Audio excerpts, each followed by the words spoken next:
O Serviço de Alergia e Imunologia do Hospital de Clínicas de Porto Alegre preparou uma aula sobre imunodeficiências primárias, informações para leigos. Não é uma aula para médicos, é uma aula para esclarecimento de pacientes e familiares. Recentemente, fiz parte de um WhatsApp de pacientes e familiares e verifiquei que eles têm muitas dúvidas. Então, essas informações talvez sejam importantes. Durante a gestação, os fetos estão protegidos das bactérias e vírus existentes na vida exterior. Enquanto estamos no útero da mãe, não produzimos anticorpos, pois eles não são necessários.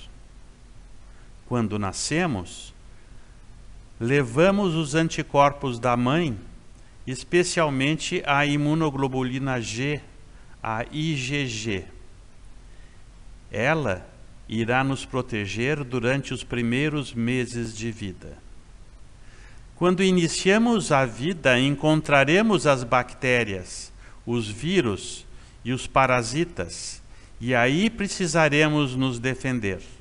Começamos então a produzir os nossos anticorpos. Como agem os anticorpos na defesa do nosso organismo? Existem várias maneiras dos anticorpos protegerem o nosso corpo das bactérias, vírus e parasitas que possam vir a infectar-nos. Esses anticorpos são produzidos pelos linfócitos B, logo que um agente nocivo entre no paciente, figura da esquerda. O próximo passo é os anticorpos aderirem a essas bactérias, e estão em vermelho no slide da direita. Assim que elas estiverem atacadas pelos anticorpos, chegam as células de defesa, as células que fagocitam a bactéria e matam no interior. Os pacientes com imunodeficiências primárias têm defeitos nesses anticorpos. Desta maneira, as defesas ficam comprometidas e muitas vezes eles têm que usarem anticorpos de outras pessoas e que nós chamamos de imunoglobulina endovenosa. A imunoglobulina humana para uso endovenoso é um derivado do sangue obtido a partir do plasma, que é a parte líquida do sangue, de milhares de doadores saudáveis. Então são pessoas que doam sangue e a parte líquida é misturada desses milhares de doadores. Isso acontece dentro de indústrias, como podem ver, aqueles tanques que estão cheios de imunoglobulinas, purificação das imunoglobulinas, etc., e acabam num frasco com um líquido ou, às vezes, com um pó que é reconstituído. Então, é disponível para o uso intravenoso, que se deve usar na concentração de 400 a 600 miligramas por quilo a cada 20 dias, cada 20, 30 dias. Os pacientes com infecções crônicas do pulmão podem receber um pouco mais. O tratamento com as imunoglobulinas é fantástico e diminui drasticamente as infecções após o início das infusões. Aqui nós temos dois gráficos, um que mostra que antes do início das imunoglobulinas, logo no diagnóstico, tínhamos 80% de infecções nos pacientes. E assim que iniciou-se a imunoglobulina, essas infecções caíram para em torno de 20%. Observem que quantos pacientes se beneficiaram com o uso da imunoglobulina. Que pacientes devem ser tratados com imunoglobulinas endovenosas? Certamente, para aqueles com IgG menor do que 200 miligramas por decilitro no sangue. Possivelmente para os com valores menores de 500. ou aqueles com possível imunodeficiência transitória da infância que tiverem concentrações entre 200 e 500 miligramas por decilitro e apresentem infecções. Existem pacientes adultos que nunca atingem os níveis acima de 700 miligramas por decilitro. Eles também se beneficiam com o uso de imunoglobulina caso tenham infecções de repetição.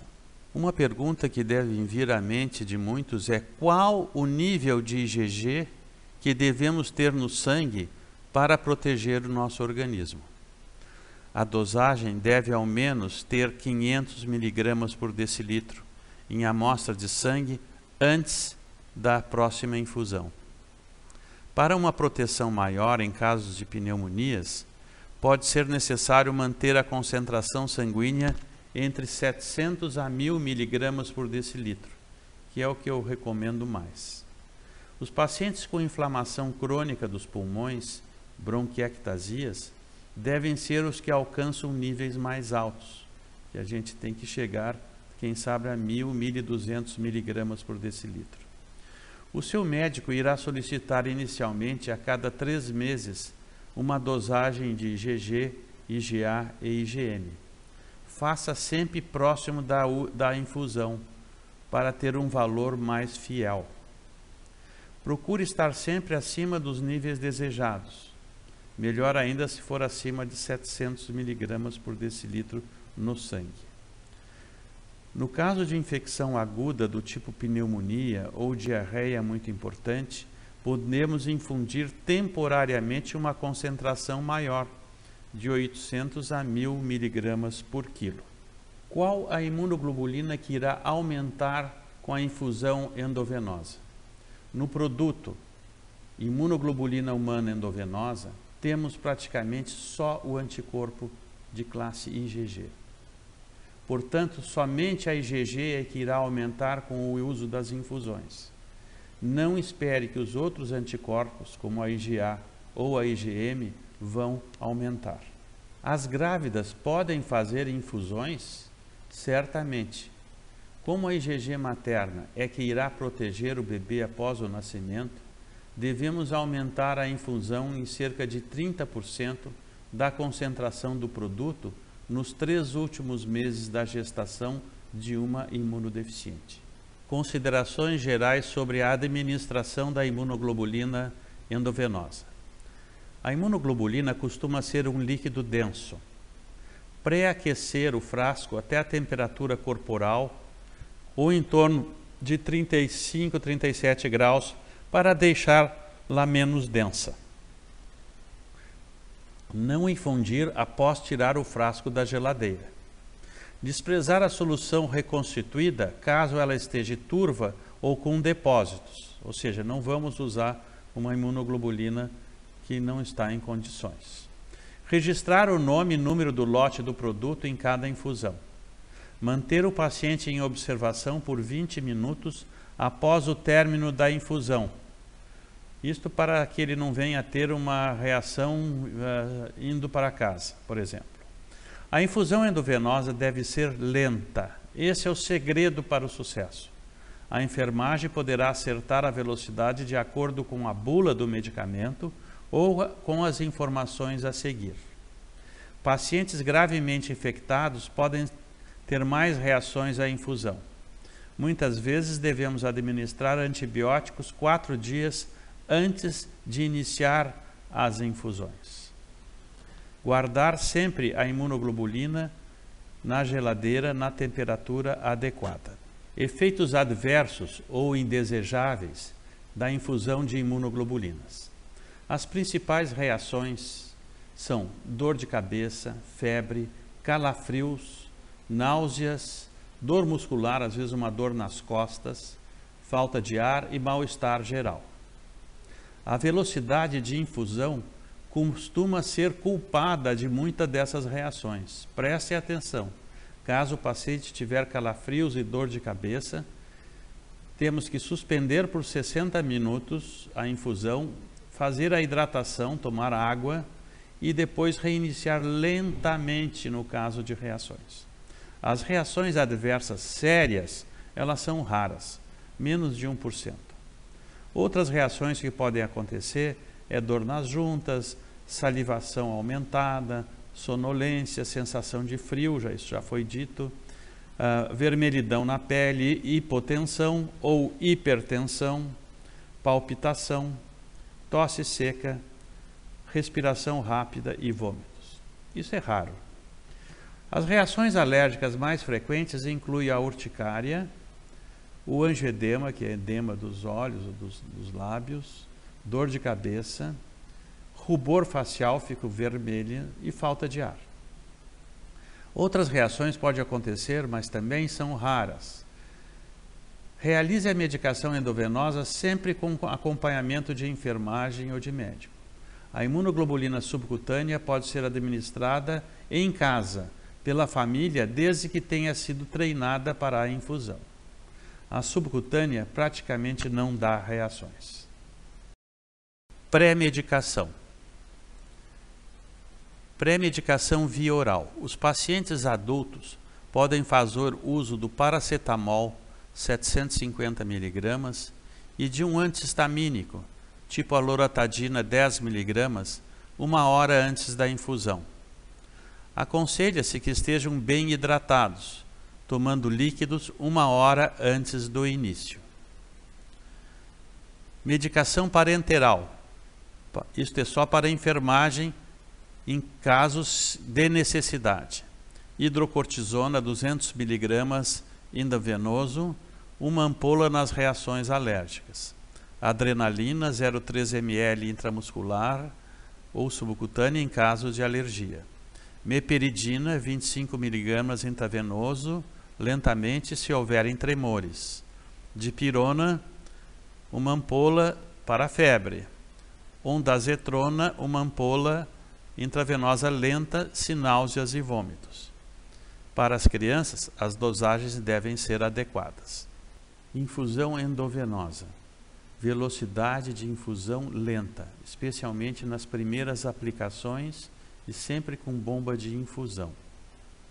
E sempre que possível, iniciando com 0,01 ml por quilo por minuto. Aumentar gradativamente a cada 15 a 30 minutos, até o máximo tolerado de 0,08 ml por quilo por minuto, ou seja, de 4 a 8 miligramas por quilo por minuto, respectivamente para produtos de 5 a 10%. O total vai dar uma infusão entre 3 e 6 horas, dependendo do peso do paciente. Nas próximas infusões, o esquema escalonado pode ter intervalos menores, ou mesmo passar para a infusão contínua de acordo com a tolerância do paciente. Cada paciente é diferente do outro. Os sinais vitais devem ser monitorados. A imunoglobulina subcutânea a 20% é conhecida como Hizentra e é uma medicação muito interessante, especialmente para crianças, porque se aplica na gordurinha em volta do umbigo, pode ser nas pernas também, uma pequena agulhinha. Podemos inclusive colocar uma bandagem anestésica chamada EMLA, que meia hora antes, que deixa a pele anestesiada e então se dá o piquezinho com uma agulhinha microscópica e depois acontece, liga-se a bomba de infusão e vai infundindo ao nível do subcutâneo. É totalmente indolor, não precisa pegar a veia, que é um problema sério para crianças. Então está sendo muito usado essa imunoglobulina chamada Hizentra. A aplicação subcutânea com Hizentra ou com outra imunoglobulina, ela é indolor. Então nós temos uma bomba de infusão em seringa, que é uma seringa que se coloca o líquido dentro e se prepara a seringa e na extremidade nós temos 2 ou 3 agulhinhas microscópicas que são colocadas no subcutâneo, pode ser na perna ou em volta do umbigo. Normalmente se usa mais em volta do umbigo. E se liga a bomba e aos poucos vai infundindo, enquanto a criança está brincando, ou se for mais velho vendo televisão, infundindo embaixo da pele, formando um botãozinho. O volume que então é injetado em cada local que deve ser controlado, porque uns volumes maiores podem dar desconforto. Nós temos certeza de que a fisioterapia respiratória é muito necessária para os pacientes com imunodeficiências primárias que tiverem problemas crônicos broncopulmonares, ou seja, aquilo que nós chamamos de bronquiectasias, que são dilatações dos brônquios, onde se acumula um catarro. E esse catarro ali multiplica-se os germens, né? Nós não temos os anticorpos, e causam, às vezes, pneumonias. Então, os pacientes que têm essas bronquiectasias devem fazer fisioterapia respiratória. E aqui eu coloco como funciona a fisioterapia, como se pode fazer a fisioterapia em casa, diariamente. É a retirada, então, dessas secreções de dentro dos brônquios.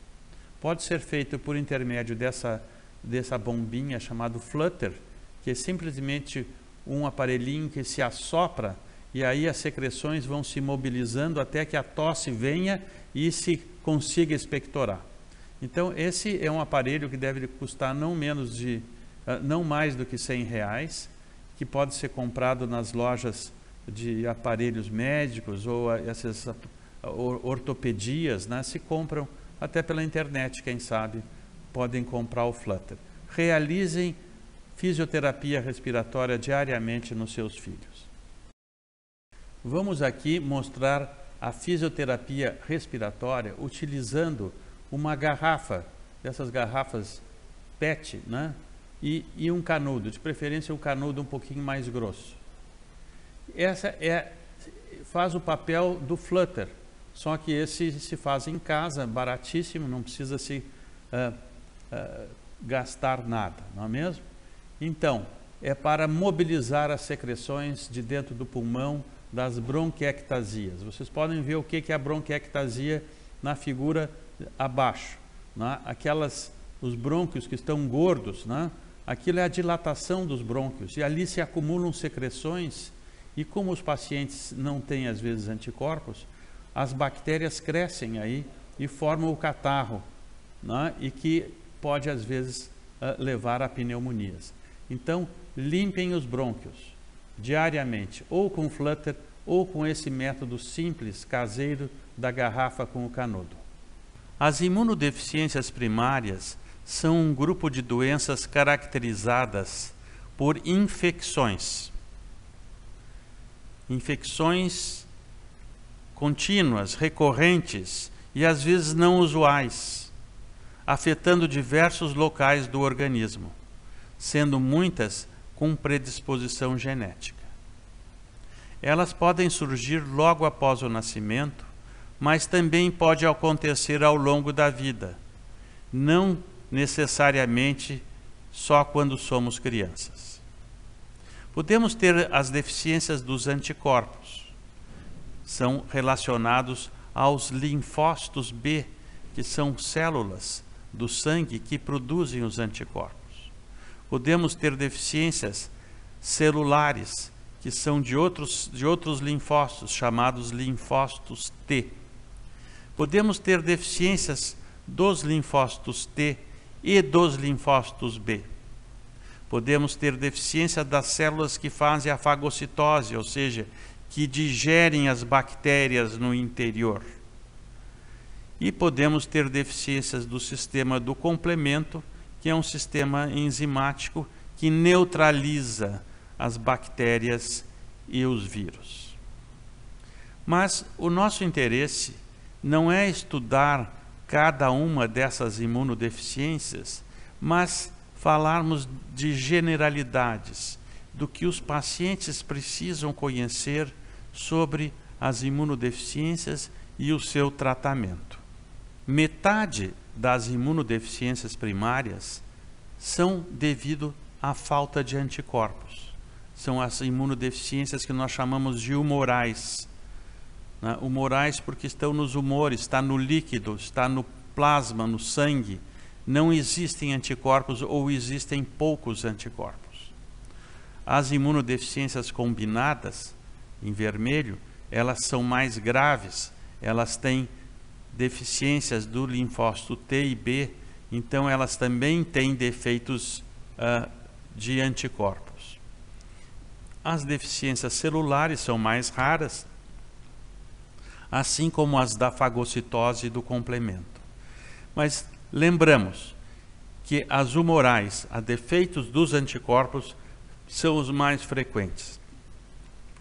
A maioria das imunodeficiências permanecem sem diagnóstico. Veja que importante isso. Muitos pacientes estão no interior do estado, no interior do Brasil e mesmo em outros países e não possuem diagnóstico. Eles têm infecções, o médico dá antibióticos, o que tem essa criança, que ela está sempre infectada, mas ele não dosou os anticorpos, ele não tinha laboratório que permitisse a caracterização da doença. Então, muitas dessas crianças chegam, às vezes, em hospitais mais importantes, já com problemas crônicos, com infecção pulmonar crônica, com o que nós chamamos de bronquiectasias, com lesões já mais graves. Então, devemos lembrar que não é só no Brasil, na maioria dos países, as imunodeficiências elas permanecem sem diagnóstico durante longo tempo. Os 10 sinais de alerta para o diagnóstico das imunodeficiências: 8 ou mais otites em um ano, 2 ou mais sinusites em um ano, 2 ou mais meses em antibiótico com pouco efeito, 2 ou mais pneumonias por ano, infecções intestinais de repetição e diarreia crônica, abscessos recorrentes, estomatite de repetição com cândida na mucosa oral e pele, efeitos adversos ao BCG e ou infecção por micobactéria, um episódio de infecção sistêmica grave, tipo meningite, osteoartrite, septicemia. Sempre que tivermos um tipo de infecções desse tipo, devemos avaliar a imunidade. E as histórias familiares de imunodeficiência primária certamente é um dos sinais importantes. As imunodeficiências humorais, ou seja, aquela dos anticorpos, que faltam anticorpos, são frequentes e aqui temos as 6 principais. A primeira, a gamaglobulinemia ligada ao X, ou seja, são meninos que não têm anticorpos. Eles não têm nem a célula produtora de anticorpos, que é o linfócito B. Essa foi a primeira doença diagnosticada no mundo, um paciente que não tinha anticorpos. A gama quer dizer sem nenhum anticorpo. Depois temos as imunodeficiências comum variáveis, que, como o nome diz, elas são comuns. Elas acontecem com frequência e muitos dos nossos pacientes que tratamos aqui no hospital apresentam essa deficiência. Então, elas nem sempre acontecem no início da vida, elas podem acontecer durante a juventude, ou mesmo na idade adulta, quando as pessoas começam com infecções e quando vai se ver, elas estão com falta de anticorpos. Depois vem a deficiência seletiva de IgA, que essa, em cada 1000 pessoas que nascem, uma não vai produzir esse anticorpo chamado IgA, imunoglobulina A. Então, essas pessoas, elas têm um defeito que ocasiona infecções ao nível das mucosas. Então, aparelho digestivo, a pessoa tem diarreia, tem má absorção intestinal, tem parasitoses intestinais, tem sinusites, tem pneumonias. Então, toda a mucosa que reveste o organismo, os brônquios, o aparelho digestivo, não tem a defesa da IgA, que é o anticorpo que protege nesse local. Depois temos as deficiências seletivas de subclasses, a IgG, que é a imunoglobulina mais importante, em maior concentração no sangue, ela está dividida em IgG 1, 2, 3 ou 4. Então tem pacientes que também têm esse tipo. E a síndrome de hiper-IgM, que é uma outra imunodeficiência que aumenta essa imunoglobulina M, que aumenta no sangue, mas as outras imunoglobulinas, a IgG, IgA, etc., são praticamente negativas, ausentes. Então, são doenças que elas todas são parecidas. Por exemplo, a hipogama-globulinemia transitória da infância. Então, são crianças que atrasam na produção dos seus anticorpos. Por isso que é transitório, é um atraso. Depois elas se recuperam. Então, hipogama porque elas têm poucos anticorpos, especialmente nos primeiros 2 anos de vida. Mas todas essas doenças que têm falta de anticorpos, o quadro clínico, ou seja, o que elas apresentam é mais ou menos a mesma coisa. Elas têm sinusites, dor de ouvido, otites, pneumonias, bronquiectasias, que são infecções dos brônquios mais graves. A parte, então, do aparelho digestivo, elas têm diarreia, má absorção intestinal, não absorvem direito os alimentos de tanta bactéria e parasitas que apresentam no interior do intestino. Algumas apresentam dor nas juntas, anemias, né? E existem alguns que têm tumores, como linfomas e o carcinoma de estômago. Então, o quadro clínico são de infecções. E também nós podemos ter tumores, que são mais raros, mas devem estar sempre sendo monitorados. A gama-globulinemia ligada ao X. Então, é aquela que falta os anticorpos. Ela também é chamada de doença de Bruton, porque foi esse coronel médico americano que descobriu esta imunodeficiência. Era uma criança que tinha infecções graves e que descobriram que elas não tinham nem adenoides, nem amígdalas, que são órgãos que concentram ali as células produtoras de anticorpos, não tinha nem essas adenoides e amígdalas, né? E era uma doença causada por uma mutação num gene, né? Que é um gene crítico para a maturação, para que os linfócitos B, que são as células produtoras de anticorpos, amadurecessem e produzissem os anticorpos. Então, um defeito genético, né? E vocês observem que o quadro clínico, a pessoa tem aquelas infecções, pneumonias, otites, etc., e não tem os anticorpos. A imunoglobulina G, 0, IgA, 0, IgM, 0. E o CD19, que são os linfócitos B, também são 0. Então, essa é a caracterização. Não tem linfócito B nessa doença. Então, cada patologia com defeito dos anticorpos tem as suas características, mas o quadro clínico costuma ser o mesmo. Pneumonias, otites, amigdalites, infecções intestinais, parasitas intestinais, a giardíase, que é um parasita que dá no intestino e que pode ser facilmente, tomando um vermífugo, nós eliminarmos. Então, e o tratamento dessas doenças por falta de anticorpos é a imunoglobulina, chamada imunoglobulina endovenosa, né?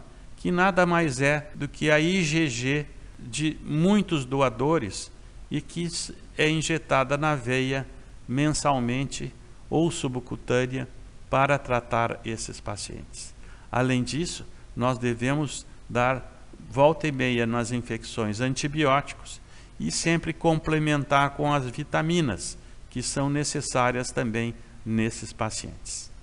Nesta foto está um paciente nosso com essa doença de Bruton, que não tem nenhum anticorpo. Nessa época, ele esteve internado por 30 dias com uma parasitose intestinal, uma diarreia que não parava nada no intestino. E vocês observem que ele está com uma sonda nasogástrica, porque ele está se alimentando por sonda. E esse dia aqui eu estou apertando a mão dele, ele está fazendo sinal positivo, porque eu estou combinando com ele que ele vai começar a se alimentar por via oral. Ele passou 30 dias e nós conseguimos debelar a infecção intestinal. Ele inclusive perdeu vários quilos durante essa temporada.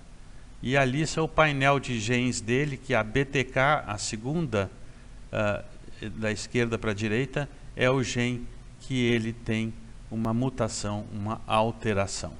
Nessa figura podemos observar 3 pacientes com imunodeficiência comum variável. São todos adultos, né? As imunoglobulinas G, a IgG, costuma ser menor que 250 miligramas por decilitro. E os níveis de IgA e IgM são variáveis, às vezes não tem nada. Existe número de linfócitos B normais, não é que nem aquele anterior. Esse tem as células B, mas elas não funcionam adequadamente.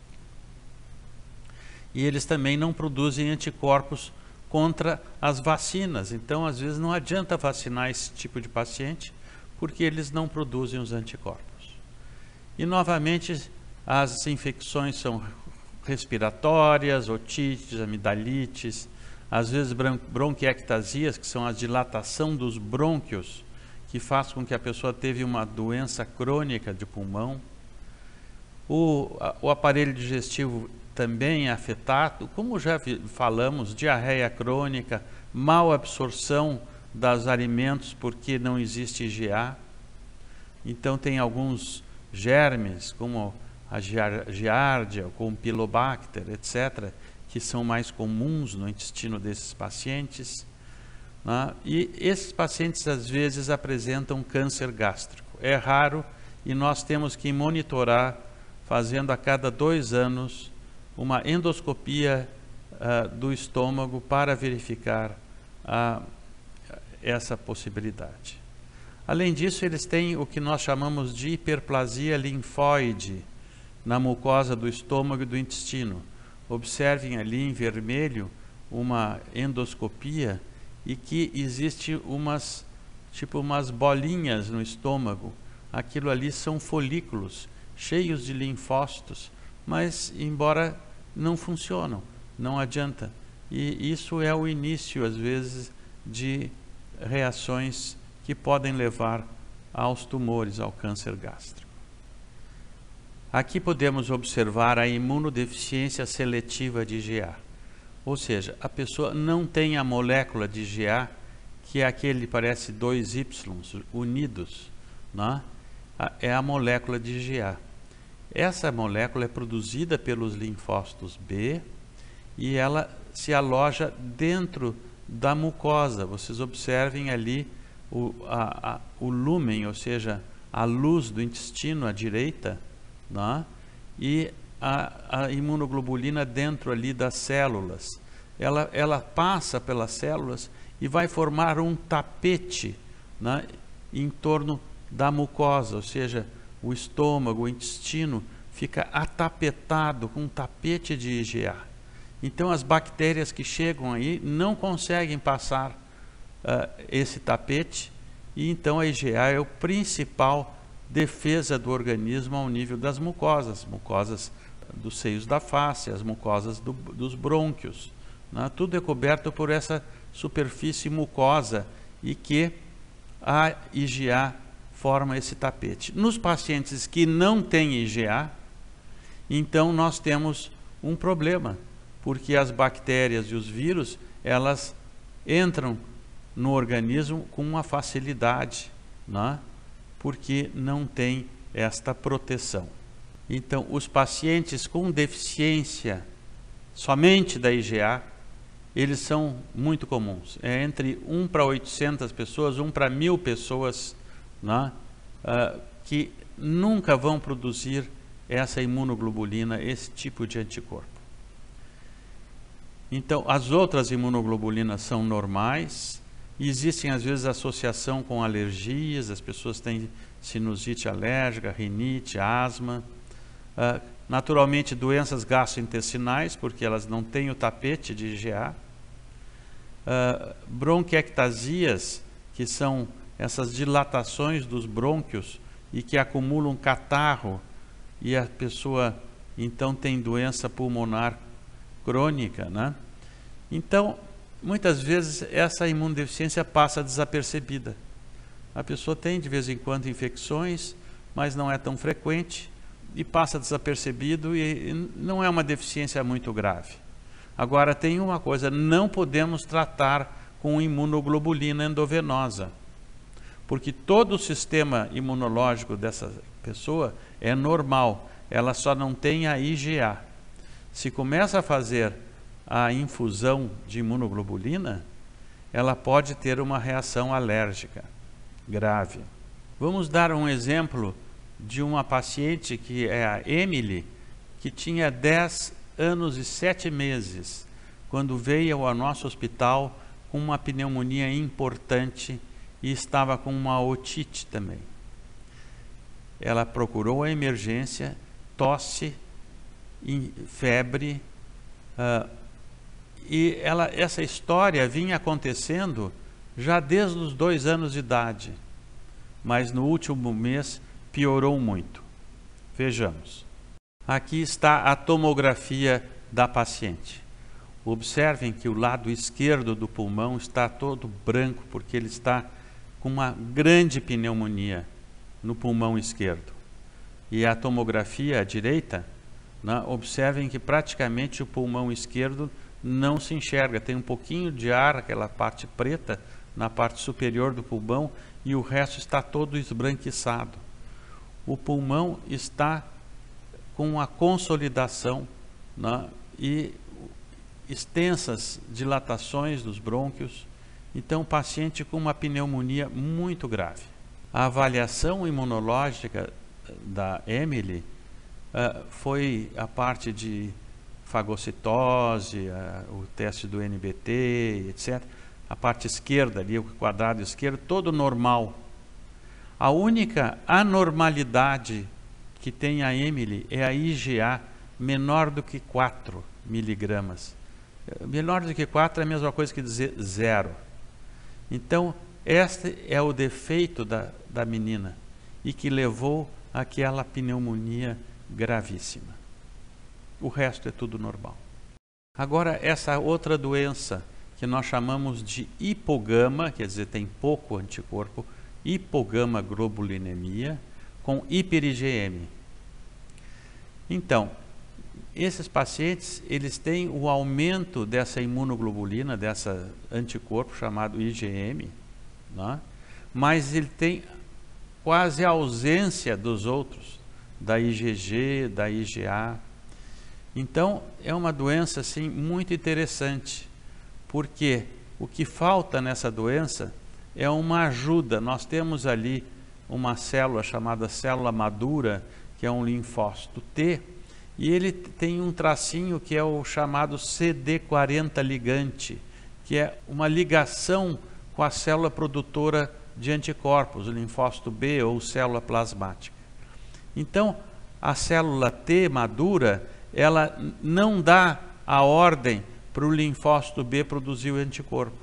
Esse é o defeito, não é? É como se nós tivéssemos o general, que é o linfócito T, que deveria dar uma ordem para o major para produzir anticorpos, e ele não dá, porque está faltando o quê?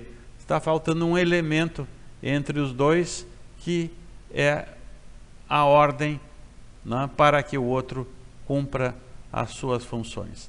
É uma forma ligada ao X, então é só meninos que eles têm, e às vezes eles têm uma predisposição a ter esse pneumociste carine, que é um agente infeccioso importante que atinge os pulmões.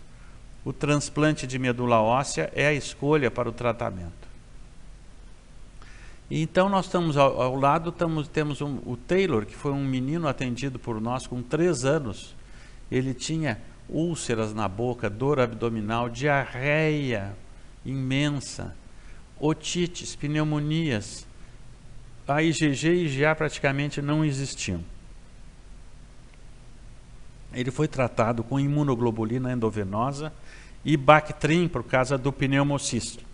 Vamos ver o que é que aconteceu com ele. Aqui está o Taylor.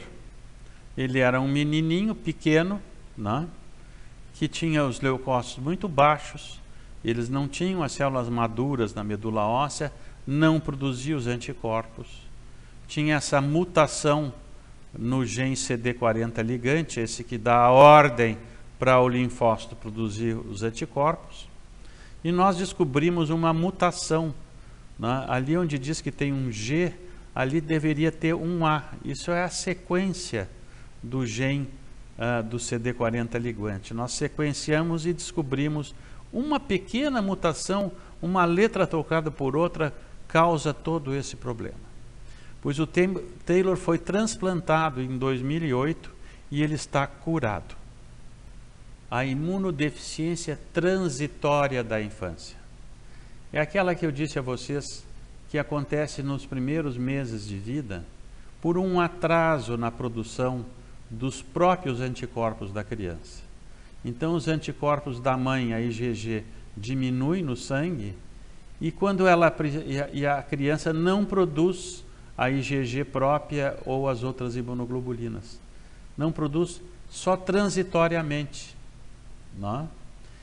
E nesses casos nós temos que tratar as infecções, muitas vezes nós temos que dar imunoglobulina por uns 6 meses a 1 ano, não? Mas eles se recuperam. Isso é muito comum em crianças prematuras, que elas também têm a prematuridade do sistema de produção de anticorpos. Então essa é uma imunodeficiência que fica curada. A deficiência de subclasses de IgG. Como sabem, a IgG é o principal dos nossos anticorpos, né? E ela tem divisões, ela tem subclasses, tem a IgG1, a IgG2, 3 e 4. Nós podemos ter uma pessoa que tem infecções de repetição e está faltando somente uma das imunoglobulinas. Às vezes é difícil de se chegar a esse diagnóstico porque nós temos que dosar as subclasses. Não são todos os laboratórios que fazem isso. Porque se vai dosar a IgG total, a IgG pode ser normal, mas uma das subclasses ser defeituosa. Não? Então também tem infecções bacterianas, volta e meia, não? Às vezes tem defeito da IgA também. Então, muitas vezes nós temos até que usar a imunoglobulina endovenosa nesses casos. A deficiência de anticorpos específicos é também conhecida como deficiência seletiva com imunoglobulinas normais.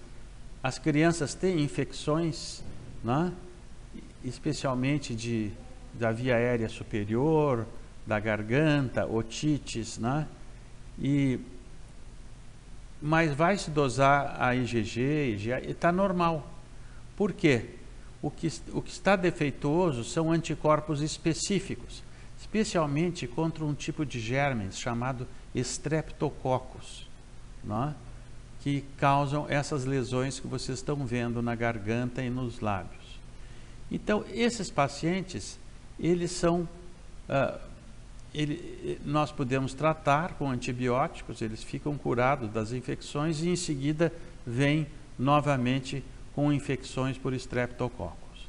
Eles se beneficiam muito com a vacinação com as vacinas de pneumococos, chamado Pneumovax ou Prevenar, que ela estimula a produção desses anticorpos que não estavam sendo formados. Então é uma doença que eu diria assim, das imunodeficiências, das mais benignas, porque nós conseguimos passar essas crianças para frente usando a vacina. E como é que nós podemos avaliar os exames laboratoriais para ver a imunidade de uma pessoa? Os fenótipos, como é que estão esses exames? Então nós dosamos a IgG, a IgA, a IgM, a IgE. Podemos dosar as subclasses de IgG, IgG1, 2, 3 e 4. Podemos contar os linfócitos B e os linfócitos T. Os B vocês sabem que são aqueles que produzem anticorpos. Nós podemos verificar a IgA nas secreções, no tapete, aquele se existe IgA. Podemos verificar se existem anticorpos contra as vacinas. Então, se a pessoa fez a vacina da rubéola, nós pedimos os anticorpos para a rubéola. Se ela não tiver anticorpos para a rubéola e foi vacinada para a rubéola, ela tem uma imunodeficiência. Né? Se ela fez vacina para pneumococo e nós pesquisarmos os anticorpos para pneumococo e eles estiverem ausentes, é porque essa pessoa está deficiente. Então, esses são os testes mais simples, né? E que a maioria dos laboratórios consegue realizar. As imunodeficiências combinadas acontecem por deficiências nas células linfócitos T e também nos linfócitos B, que são os produtores de anticorpos. São doenças muito graves, né? Quase todas elas necessitam de transplante de medula óssea para que a pessoa continue vivendo. Naturalmente que defeitos nos anticorpos acontecem e as pessoas precisam, os pacientes precisam usar de imunoglobulinas. Mas vejamos, os defeitos das imunodeficiências combinadas, os defeitos da célula T, do linfócito T, eles ocasionam doenças importantes, como doenças virais, como uma varicela grave, a pessoa cheia de pústulas na pele. Observem uma mononucleose, as amígdalas todas amarelas de pus em um paciente com essa deficiência do linfócito T. Transplantes de medula óssea é o que funciona. Os fungos mais comuns desses defeitos da imunidade celular, do linfócito T, das imunodeficiências combinadas, são a cândida, é um fungo, e o Pneumocystis carinii, que causa essa pneumonia que podemos observar. Não é? Então, e também temos ali a córnea de um paciente com herpes nos olhos. Não é? Então, os defeitos da célula T costumam facilitar as infecções virais. E para nós avaliarmos a imunidade celular, as células T, nós podemos fazer as dosagens dos linfócitos CD3, que é o linfócito T, o CD4, o linfócitos T auxiliares, que auxiliam o B a produção de anticorpos, o linfócito D CD8, que são os citotóxicos. Então existem diversos testes que nós podemos realizar, inclusive o painel de genes que hoje está sendo realizado por alguns laboratórios. Aqui temos a Jéssica, que nasceu em 2006 com essa síndrome de DiGeorge. A Jéssica, ela nasceu e ela não tinha o timo.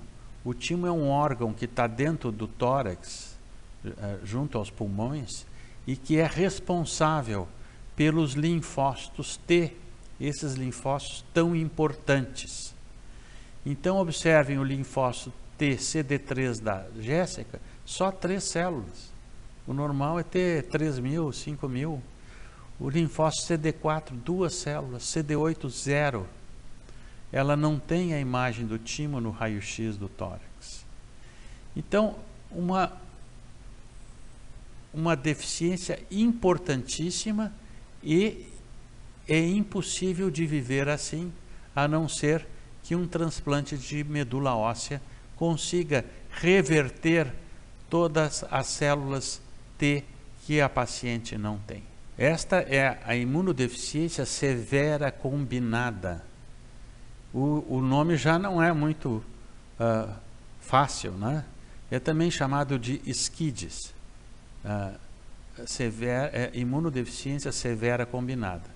Aqui nós temos na foto, à esquerda em cima, o professor Robert Good, que foi o que primeiro transplantou um paciente com medula óssea com sucesso.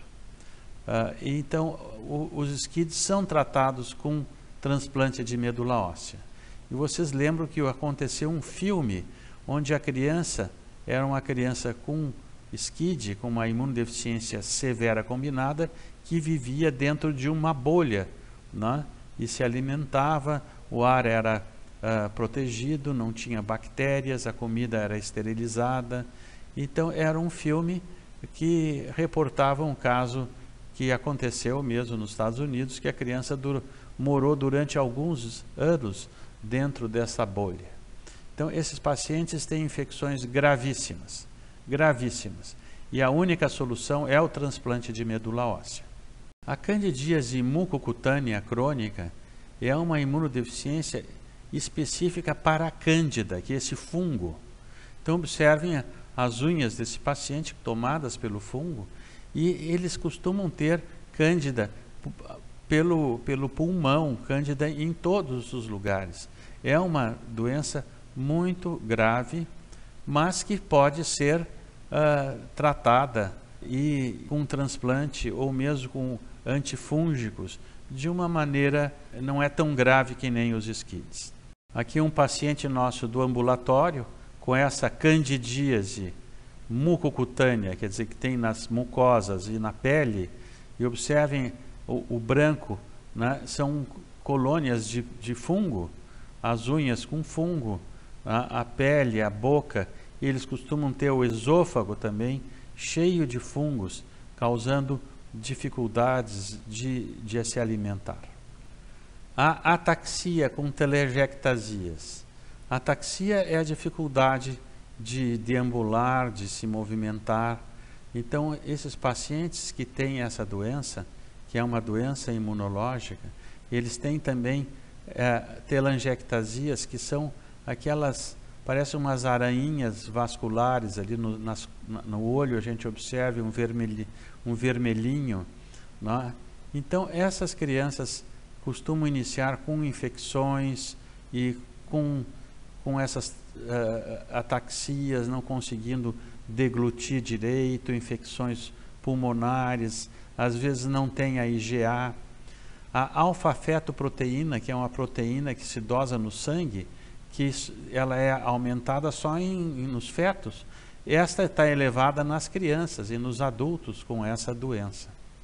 E tem também deficiências de IgG, predisposição a malignidades, e os pacientes costumam ter grande dificuldade de caminhar e mesmo de falar, mas o cérebro é perfeito, né? Perfeito, e é uma doença bastante complexa. A doença granulomatosa crônica, essa é uma doença da fagocitose. Quando nós temos bactérias que atacam o organismo, as células, os leucócitos, eles comem, fagocitam essas bactérias e digerem elas no interior, né? Então, o que acontece nessa doença é a falta da digestão das bactérias pelas células de defesa, pelos leucócitos.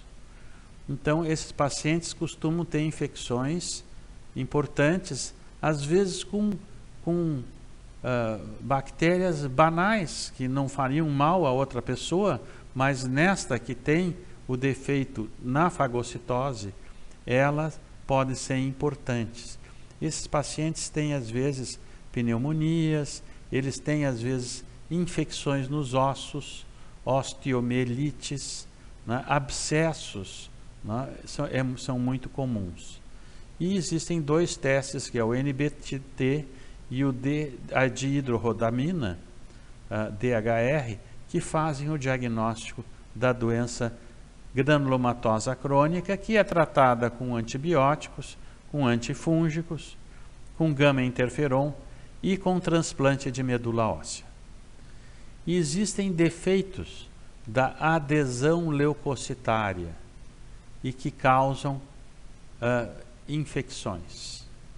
O que é a adesão leucocitária?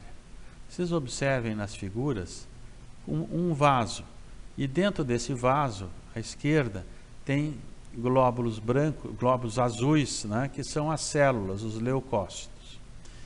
Se nós tivermos uma infecção, observe um círculo em vermelho, ali uma infecção no tecido, esses glóbulos eles saem dos vasos para atacar as bactérias ao nível dos tecidos.